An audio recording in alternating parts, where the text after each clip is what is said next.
अस्सलाम वालेकुम, नमस्कार, सत श्री अकाल एंड गुड इवनिंग। मैं हूं आरज़ू कासमी और आप देख रहे हैं पॉइंट ऑफ व्यू। जैसा कि आप देख रहे हैं मेरे साथ डॉक्टर इश्तियाक अहमद साहब हैं। बहुत शुक्रिया सर कि आपने ज्वाइन किया। और जब सर होते हैं तो हम काफ़ी खुल खुला के बात होती है, हिस्ट्री पे भी, और हर चीज़ हमें ठीक ठीक बताई जाती है। तो बिल्कुल इसीलिए सर सब लोग कह रहे होते हैं कि आपके साथ बात की जाए और शो बनाया जाए। तो आज जैसे कि मैंने आपको बताया, हम बात करना चाहेंगे मुंबई अटैक के ऊपर। जी। इसके अलावा मैं आपको पहले ही बता देती हूँ पॉइंट्स, ताकि फिर आप अपने ठीक हिसाब है। से आप फिर बताइएगा। दूसरा सर, पुलवामा का हुआ एक इंसिडेंट जिसके ऊपर पाकिस्तान पे नाम आया, और पठानकोट। तो ठीक आप है। क्या समझते हैं इन तीनों चीजों में कि क्या हुआ था? क्या वाकई इधर से कोई इन्वॉल्वमेंट थी? और अगर नहीं थी तो ब्लेम कैसा है, और अगर थी तो क्यों थी? ठीक है। बहुत बहुत मेहरबानी आरजू। आपके साथ कई दफ़ा बात हो चुकी है एंड आप बड़ी सिंसियरली इस सारी चीज़ों को डील करती हैं, वेरी इंटेलिजेंटली और वेरी डिस्पैशनेटली। ये आपकी क्वालिटीज़ हैं। तो थैंक इसीलिए यू। इंडिया में भी आपको महल बहुत आपकी रिस्पेक्ट है। अच्छा, बात यह है कि मुंबई में जो इन्होंने अटैक किया, इसमें कोई शक नहीं है कि वो लश्कर तैयबा के ट्रेंड लोग थे। और इत्तेफाक से महल उसके 1 साल बाद या बिल्कुल उसी के बाद मेरे ख्याल से मुझे इंडिया जाने का मौका मिला अपनी रिसर्च के सिलसिले में। तो मैंने बॉम्बे जाके वो जगह भी देखी जहाँ पे इन्होंने अटैक किए हैं। और फिर वो एक बीबीसी का प्रोग्राम है जिसके अंदर इंस्ट्रक्शंस दी जा रही हैं पंजाबी एक्सेंट में, और वो एक्सेंट जो है ना सिर्फ लाहौर और इस इलाके में बोला जाता है। साफ क्लियर है कि ये हमारे ही लोग थे और ट्रेंड थे पाकिस्तान के अंदर। प्रॉब्लम ये हो जाता है कि क्या कितने हाई अप हमारी स्टेट की इन्वॉल्वमेंट थी, हमारी इंटेलिजेंस एजेंसीज की इन्वॉल्वमेंट थी, और अगर थी तो किस लेवल पे थी। मेरे ख्याल से गवर्नमेंट ऑफ पाकिस्तान जो है ना उसको इसका नहीं था पता। जो उस जमाने की हुकूमत थी, शायद मेरे ख्याल से पीपल्स पार्टी की हुकूमत थी 2008 में। और अलबत्ता ये भी नहीं हो सकता कि हमारी इंटेलिजेंस सर्विसेज को इसका बिल्कुल ही पता ना हो, या कम से कम वहां पे जो रोग एलिमेंट्स होते हैं ना उनको जरूर पता था। जो मैंने कई दफा कहा है कि नॉन स्टेट एक्टर्स का जो हमने एक बहाना बनाया हुआ है ना, अंडर इंटरनेशनल लॉ इसका कोई वजूद नहीं है। आपकी टेरिटरी से अगर लोग जाके कहीं टेररिज्म करते हैं तो आपकी स्टेट को ही उसको ब्लेम लेना पड़ेगा। अगर वो क्या कहते हैं इजराइल की मोसद करती है तो Israeli state is blamed. Raw sir एक करती चीज, है। हाँ जी। सर सॉरी, एक चीज सिर्फ कहना चाहूंगी यहाँ पे कि आप बिल्कुल ठीक कह रहे हैं सर। बहुत दफा ये नॉन स्टेट एक्टर्स का वर्ड मैं भी यूज करती हूँ, क्योंकि कोई चारा नहीं होता इंडियन चैनल पे जी जी। जाके कि अब क्या बोला जाए। लेकिन हम्म। सर एक चीज मैं आपके लिए एक चीज और कहना चाहूंगी कि आप ये कैसे कह सकते हैं कि गवर्नमेंट को नहीं पता होता, गवर्नमेंट नहीं इन्वॉल्व होती? ये तो कोई मानने को तैयार नहीं होगा ना। नहीं, मैंने ये नहीं कहा, शायद आपने, हम्म। मैंने कहा है कि कोई जरूरी नहीं कि गवर्नमेंट हम्म। की तरफ से इनको क्लियरेंस मिली हो कि आप की करें। उसकी वजह के इंटेलिजेंस सर्विसेज जो हैं वो इवन नॉर्मल हालात में सारी चीजें हुकूमत को नहीं बताती। और टेररिज्म का एक्ट जो है ये तो बहुत सीरियस एक्ट है ना। तो ये तो टोटल सीक्रेसी में हो सकता है without the government knowing it. बल्कि ये भी कहा जा सकता है कि वो क्या है अपना आसिफ अली जरदारी ने कहीं कोई बयान दे दिए थे कि in every Indian there is a Pakistani and in every Pakistani there is an Indian. तो कुछ लोगों का ख्याल है कि उस बयान के बाद उसको न्यूट्रलाइज करने के लिए इस किस्म की कई हरकतें की गई, ताकि ये कभी हो ही ना सके कि इंडियन और पाकिस्तानी एक दूसरे के इतने करीब हैं। समझ गए आप? तो मैं ये नहीं कह रहा कि मैं कह रहा हूं हो सकता है हुकूमत को ना पता हो। व्हेन आई से हुकूमत, I mean the elected government of that time, prime minister उसके मिनिस्टर, उनसे इजाजत लेके क्या किया, ये किया गया, मेरे ख्याल से personally I don't think that is true. लेकिन बाकी जो स्टेट के बाकी हिस्से जो है, जो इलेक्टेड नहीं होते और जो अवामी नहीं होते, वो तो कंटिन्यूस करते हैं ना काम, ब्यूरोक्रेसी जो होती है, और उसमें जो इंटेलिजेंस सर्विसेज होती हैं, आपकी मिलिट्री इंटेलिजेंस भी होती है, वो तो परमानेंट बॉडीज हैं। वहां पे किस लेवल पे इसको अप्रूव किया गया, I would say I do not know, but what I am saying is किसी ना किसी लेवल पे इन्वॉल्वमेंट इनकी जरूर होगी, वरना लश्कर तैयबा पाकिस्तान में बैठ के कराची में इनको ट्रेन कर के वहां भेजे और पाकिस्तान की इंटेलिजेंस सर्विसेज को पता ना लगे, ये तकरीबन नामुमकिन है। That's what I am saying. अब आपको समझ आ गई बात मेरी? जी जी सर। जी जी। और सर इसी तरीके से एजेंसीज को भी पता होगा, नहीं, ऐसे एजेंसीज कैसे को तो ये। बिल्कुल बिल्कुल, जी एजेंसीज को तो बिल्कुल पता होगा, किस किस लेवल पे पता होगा, कहां से इन्हें वो ग्रीन सिग्नल मिला होगा कि तुम कर लो। That will remain a secret जब तक के कोई बताए नहीं। ठीक है, ये मैं कह तो रहा सर फिर ये सर इतनी सफाई से ये इतने साफ झूठ कैसे बोलते रहते हैं, फिर ये मानने को तैयार हूँ। नहीं है। आप देखिए ना, जिस पाकिस्तानी जर्नलिस्ट ने जो वो क्या कहते हैं कसाब, अजमल कसाब के वो गांव गया और उसके वालिद से जो इंटरव्यू किया, जो हम सब ने देखा है, वो पूरा एक दिन दिखाते भी रहे हैं ये अपना टीवी पे। उसने कहा जी हामिद मैंने, मीर, सर हामिद मीर साहब के। जो भी थे, नहीं ये जो कोई वड़ाइश थे जो गए थे, अच्छा जिनसे मेरी बात सही। हुई है, कई लोग गए थे ना, तो सुहेल उन्होंने वड़ाइच कहा जी। जी मैंने उनके वालिद साहब से बात की है और ये बिल्कुल पाकिस्तानी था, अजमल हाँ कसाब, बिल्कुल बिल्कुल। गरीबों का बच्चा था, और अक्सर गरीबों के बच्चों को ये रिक्रूट करते हैं, उनको पैसा दे देते हैं, कहते हैं तुम्हारे वालिदैन के जो मसाइल हैं या प्रॉब्लम्स हैं उनको हम हल कर देंगे, कुछ इस किस्म की लालच भी देते हैं।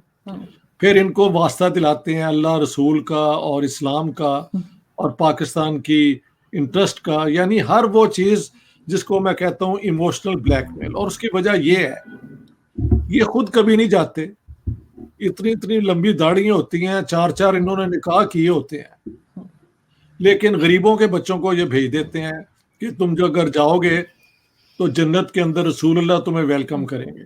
ये इस किस्म की बातें मजाक नहीं है, ये एक्चुअल फैक्ट है। This is how they brain wash poor people who have no roots, who see no future for themselves.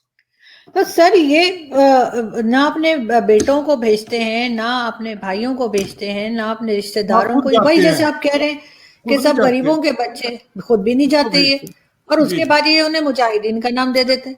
ये कहते हैं कि बिल्कुल, मुजाहिदीन गए थे, जबकि वो टेररिस्ट होते हैं सीधे आई सीधे। नो, बिल्कुल ऐसे ही हुआ है, कारगिल में भी यही हुआ, हर जगह पे इन्होंने यही किया है।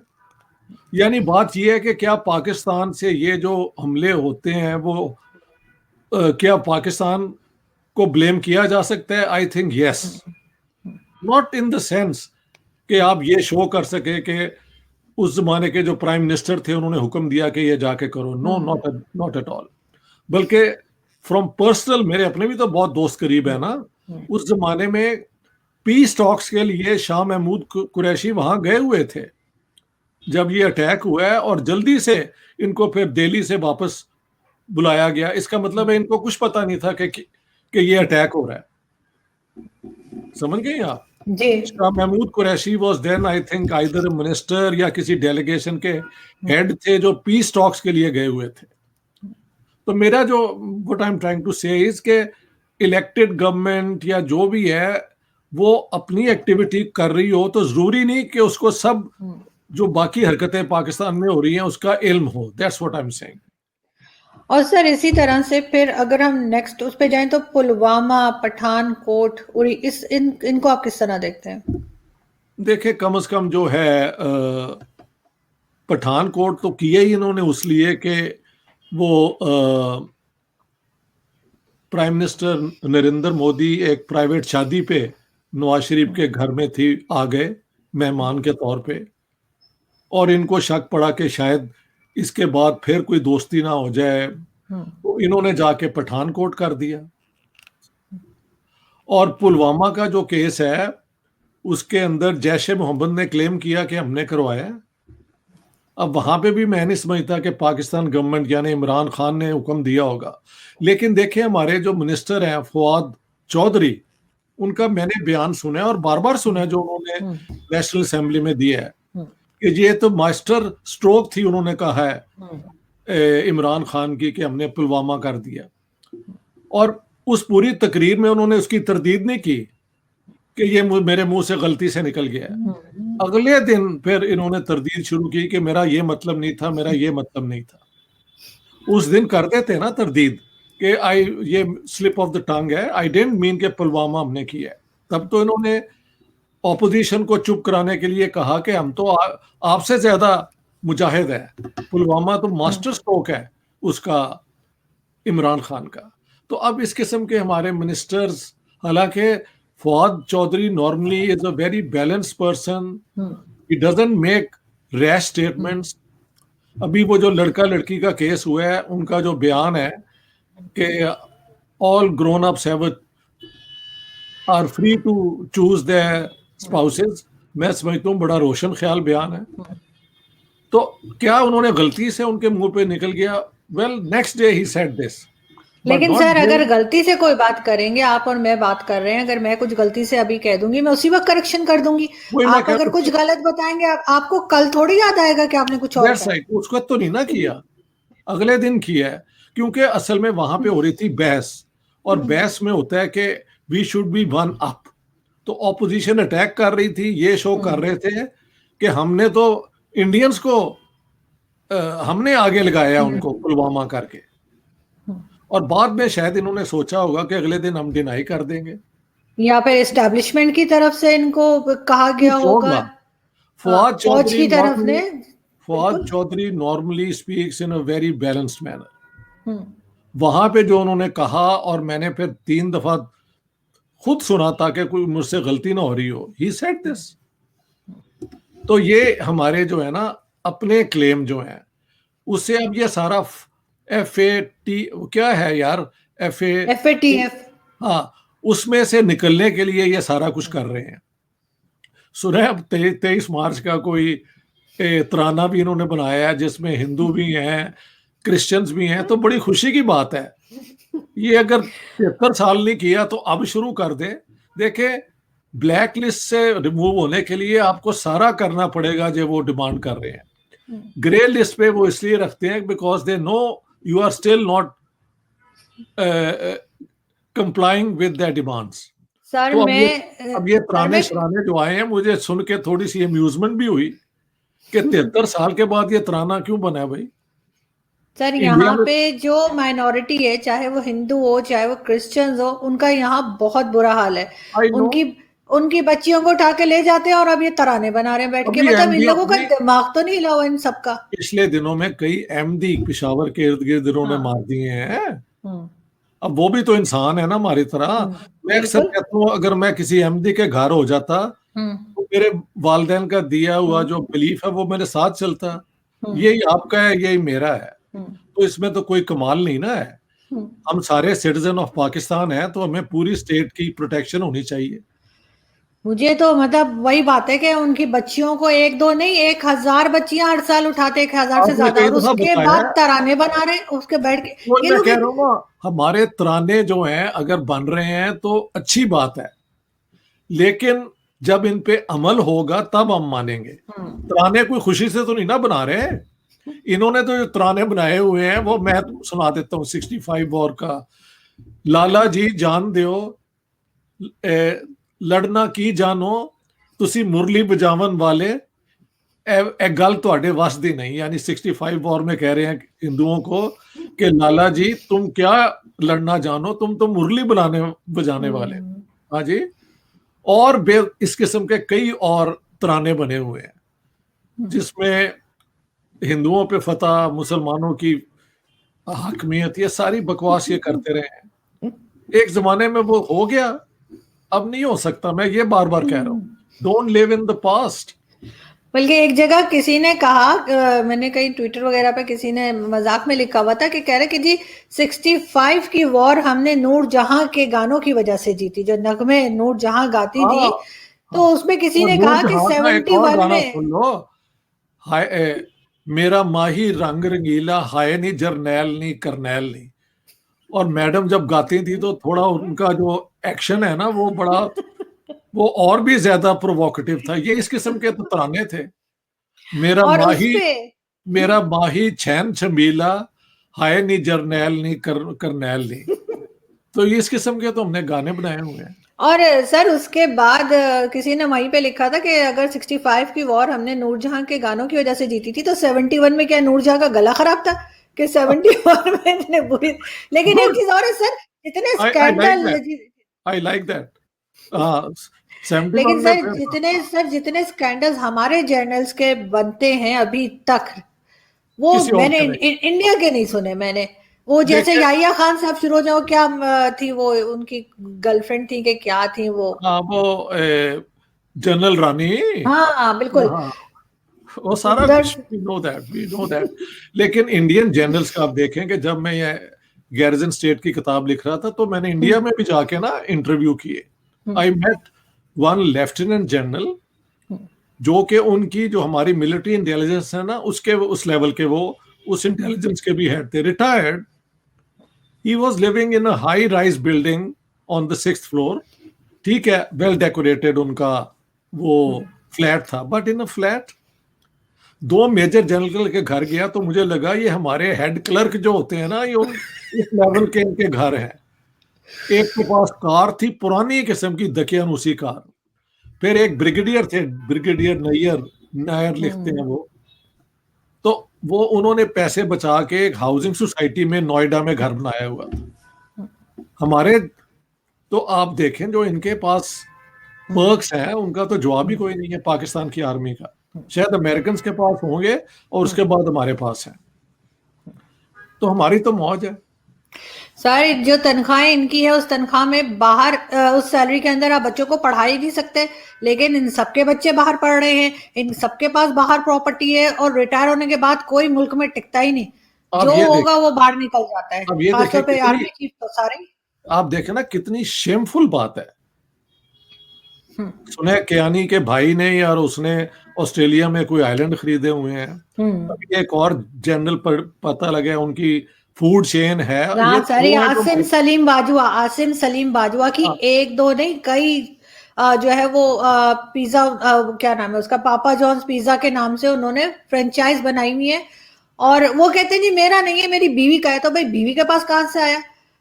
बेटे इनके और 17 शबीर 17 शरीफ, 19 साल के बेटे उनके नाम बिजनेस किया हुआ है। आई तो नो, ये लोग, और अगर कुछ शबीर बोले तो शरीफ। ये कहते हैं, "आप फौज को कहती है।" मैं फौज को नहीं कह रही, मैं उन रिटायर्ड और करप्ट जनरल्स की बात कर रही हूँ जो खा गए मुल्क को।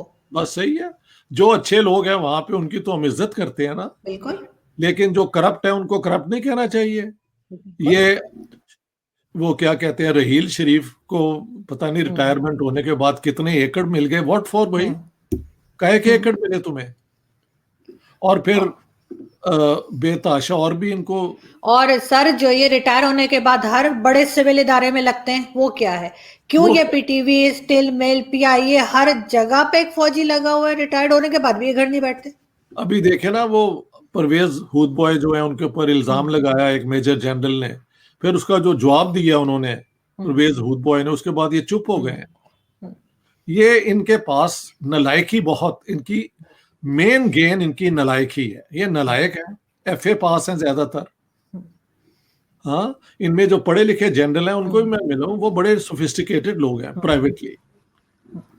लेकिन ये पूरे इदारे का सत्यानाश हो गया हुआ है since a long hmm. Time. Ziaul हक के ज़माने से वो ज़ाहिर हो जाता है बहुत क्लियरली, लेकिन उससे पहले भी ये हरकतें शायद शुरू हो गई थी। सर थे ना वो याहिया खान, और क्या आई उनके नो, टाइम आई से नो। ही सर, शुरू से ही। और ये इनके मुंह को खून लग गया है। इनको आदत पड़ गई है गवर्नमेंट में रहने की, ये बाहर आई रहते नो, ही नहीं। उसके बाद कहते हैं हमारा जी कोई सियासत से ताल्लुक नहीं है, और फिर आई सियासत नो। से ताल्लुक नहीं है तो हर जगह क्यों घुसे हुए हैं? आप क्यों घुसे हुए हो भाई?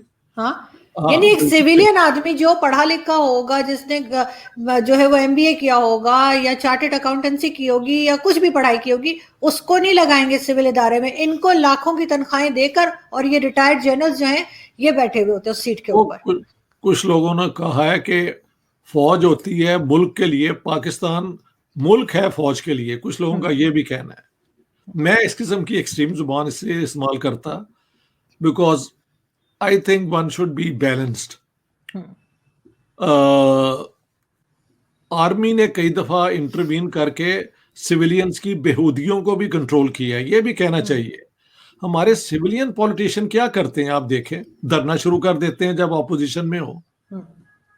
इमरान खान ने कितना तंग किया नवाज शरीफ को, अब नवाज शरीफ और उसका लॉट इनको तंग कर रहा है। सो उसमें जनरल्स को फिर ज्यादा चांस मिल जाता है ना कहने का लेकिन कि सर हम ये मुल्क को बचा सकते हैं। सर ये करप्शन का गाना गा के तो हर गवर्नमेंट आती है, चाहे नवाज शरीफ की हो चाहे इमरान खान की हो। तो अगर आप करप्शन पकड़ रहे हैं पॉलिटिशियन की, तो फिर बाकी इदारों की भी पकड़े, फौज की करप्शन भी पकड़े। अच्छा, इनकी वो हिम्मत होती नहीं। उसे कौन पकड़े? उसे तो वही हाँ, पकड़े ना जो इनको पकड़ सकता है। कौन इनको पकड़ कौन पकड़ सकता है सकता है? इनको? इन्हें कोई नहीं पकड़ सकता। यही तो है कि पाकिस्तान में इनकी जो पोजीशन है ना, वो स्टेट इनके इशारों पे चलती है बस। लेट्स से दिस, मैंने अपनी किताब में भी लिखा है कि पाकिस्तान की जो इंटरनल और एक्सटर्नल पॉलिसीज है ना, डोमेस्टिक और एक्सटर्नल, उस पे आपकी डीप स्टेट का वीटो राइट है। अब ये कह देना इज इनफ, क्योंकि वीटो राइट तो इनके पास नहीं ना होना चाहिए। ये तो आपकी पार्लियामेंट, आपकी इलेक्टेड गवर्नमेंट, वो कभी ना आई ना बनने दी गई। अब देखे ना, ये जो इलेक्शन सेनेट का हुआ है, कितना पैसा इसमें आगे पीछे हुआ है। तो जिन इदारों ने आपके एस्टेब्लिश करने हैं नॉर्म्स, वैल्यूज, स्टैंडर्ड्स, अगर उनके अंदर इतनी ज्यादा करप्शन है तो फिर कहाँ है जमहूरियत? ये तो एक एक फार्स है, अंग्रेजी में कहते हैं, इट्स जस्ट दिखावा। Nobody serious about it. Army फिर जो है इन मौकों में फिर आ जाती है कि हम सेवियर हैं इस मुल्क के। ये सेनेट बिल्कुल के इलेक्शन में क्या हुआ है? सर, बिल्कुल यही हुआ। और सर यहाँ पे इलेक्शंस तो ऐसा ही है जैसे वो कहते हैं ना, किसी ने कहा कि पाकिस्तान के इलेक्शन अरेंज मैरिज की तरह होते हैं, जैसे पेरेंट्स ने पहले ही तय कर दिया होता है। कहते हैं इसी तरीके से ये फौज ने और एस्टैब्लिशमेंट ने पहले से तय किया होता है कि किसको ला रहे हैं और किसको हटा रहे हैं। और वो भी एक्चुअली अरेंज मैरिज वाली बात हो गई है कि अरेंज मैरिज जो होती हैं वो अक्सर चलती इसलिए है कि उनको और कोई तरीका नहीं होता। अब पाकिस्तान में यही अरेंज्ड पॉलिटिकल ये जो अरेंजमेंट्स होंगी और सबको आदत पड़ गई है इसकी, तो बात खत्म हो गई है। वही तराना सर, जो आया, मुझे किसी ने कहा जी अब उसमें हिंदू भी हैं, क्रिश्चियंस भी हैं, तो मुझे खुशी भी हुई, थोड़ी अम्यूजमेंट भी हुई कि ये मुझे तो अब हंसी आ रही जाके है। तराना क्यों आ रहा है, क्योंकि इनके ऊपर दुनिया का पूरा प्रेशर है। FAT उसका नाम है, हाँ जी, उस लिस्ट, FATF। हाँ उस लिस्ट से एग्जिट होने के लिए इनको ये हरकतें करनी पड़ती तो हैं। लेकिन इनको सर, इनको अपने करतूत ठीक करने पड़ेंगे। इनको जो करतूत माइनॉरिटी है करतूत उसके साथ सही रहना पड़ेगा। FATF वाले इनके गाने सुनने के लिए नहीं बैठे हुए। वो देखेंगे बेशक, कि क्रिश्चियंस के साथ क्या हो रहा है, वो देखेंगे हिंदुओं के साथ क्या हो रहा है, या कि वो बैठ के इनके गाने सुनेंगे। इनको तो वही गाने ना, गाने का पता नहीं क्या ये शौक है। ये इनको किसी ने कभी, मुझे तो लगता है कि there is a IQ problem in सारों का। अच्छा, IQ इनका अपने मामले में बड़ा तेज है, लेकिन स्टेट लेवल पे मैंने बार बार नहीं आपको कहा कि we are good at tactical moves. Strategic thinking जो होती है ना एक स्टेट की, स्टेट्समैन की, वो है ही नहीं, किसी की भी नहीं है। Not a single person. And may I say even Jinnah lacked strategic thinking, उसके ऊपर बात नहीं हो सकती। मैं अलबत्ता करता हूं। ही वॉज बिल्कुल। Very good at tactics. Tactics बड़े जबरदस्त से, लेकिन स्ट्रेटेजिक कोई थिंकिंग ही नहीं थी। लिहाजा आज तक झगड़ा कि पाकिस्तान बना किसके लिए था, क्या हम करेंगे। कभी ये अब तराना आ गया है, तो इससे पहले जुम्मे के दिन ये पैसे इकट्ठे कर रहे थे यही लोग। लश्कर तैयबा का ये डॉक्स है, जैश ए मोहम्मद का ये है, हरकतुल मुजाहिदीन का ये है। इनकी कौन सी हरकत है जिस पे हम यकीन करें? तो ये तो कहते हैं कि इनको डंडा हुआ हुआ है, तो अब ये तराने इस किस्म के गा रहे हैं। वरना नूरजहां के तराने जो मैंने सुनाए हैं ना, ये उन्हीं पे पले हुए हैं। इनकी सारी साइकोलॉजी वही है। मैंने बल्कि वो थे लेफ्टिनेंट जनरल असद दुरानी, उनके साथ एक बार शो बनाया था, तो मैंने उनसे पूछा कि सर सुना है हर बार जंग हम ही ने शुरू की? कहते हैं जी। मैंने कहा कितनी की? कहते 4। मैं कहा जीती कितनी है? तो उनका पास जवाब नहीं था। कहते हैं हम बड़ा अच्छा लड़े। भाई क्यों लड़े आप? जब आप एक भी नहीं जीते तो आप जाके मतलब घुसते क्यों थे जाके? मुझे तो यही समझ नहीं आ रही कि अब मुझे खुद बड़ी हैरत हुई। मुझे भी अब जाके पता चला कि सारी जंगें हमने शुरू की। हम तो समझते थे इंडिया ने हमला कर दिया और हम डिफेंस में लड़ते रहे। अब हमें पता चला हाँ सब हमने खुद किया है। सारी जंगें हमने शुरू की और एक भी जंग नहीं जीती, ये भी कहना चाहिए। वही और वो नहीं बता पाए। किसी को अकल हो ना अगर पाकिस्तान में, इंक्लूडिंग इमरान खान और ये सारे, तो ये इस हकीकत को मान लें कि 5वीं जंग भी ये नहीं जीत सकेंगे। That's important. 4 तो हो गई है ना, मगर शुरू ये खुद ही करेंगे। आप देखिएगा ये खुद ही जाएंगे। ये करके देख लें। इनको ऐसी जूती पड़नी है कि आप देखें, क्योंकि अब दुनिया आ गई है तंग। अब देखें ना, वो जो क्वाड बन गया है वो सारे इंडिया के साथ आ गए हैं। दुनिया की पूरी बैलेंस ऑफ पावर चेंज हो रही है। और चाइना पाकिस्तान के लिए जंग नहीं कभी करेगा, this I can promise to you. Kargil में they refuse to support Pakistan. और यहाँ पे हालत आपको पता है सर, यहाँ पे यानी इंडिया जो है वो कोरोना वैक्सीन बना चुका है। और यहाँ पे हालत ये है कि यहाँ लाल मस्जिद का मौलवी जो है वो सोफे जला रहा है कि वो साहिबा कराम जमीन पे बैठते थे तो ये सोफे नहीं होने चाहिए, उसने मस्जिद के सारे सोफे जला दिए। ये इनकी दिमागी हालत हुई हुई है यहाँ पर। वही मैंने तो ये कई दफा लिखा है कि मुसलमानों का प्रॉब्लम है to go back to the 7th century, यानी हिस्ट्री को बैक गियर लगाना। ये मुसलमानों की फैसिनेशन है। चाहे वो सुन्नी हो तो चाहे वो शिया हो, वो एक ही बात करते हैं। ये सारे वापस जाते हैं अपने एक आइडियल दौर से, और लिहाजा ये एक डिफीटेड सिविलाइजेशन की निशानी है ना। इनको कब अकल आएगी, कैसे आएगी, I can't say much about it.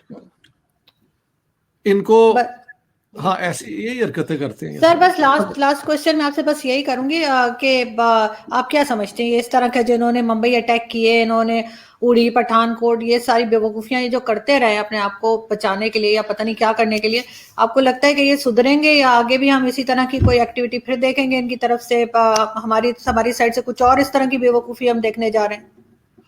मुझे ऐसे लगता है कि सारी दुनिया में एक कंसेंसस हो गया है कि no more tolerance for Pakistan misbehaviour, misconduct को अब दुनिया नहीं मानती।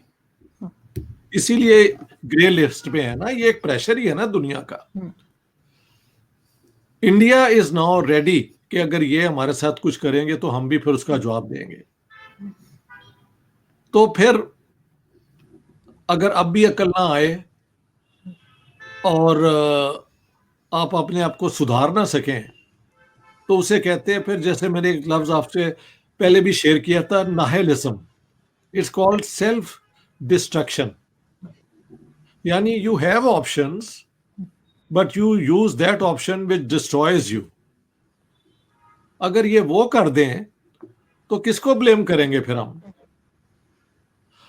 देखें, इन्होंने सऊदी अरेबिया के साथ मिलकर थोड़ा ईरान के खिलाफ वो सेक्टेरियनिज्म की, चीन के साथ मिलकर इंडिया के साथ पंगे लेते रहे, लेकिन चाइना ने कारगिल में हमें कोई सपोर्ट नहीं की। और वो क्यों करेंगे?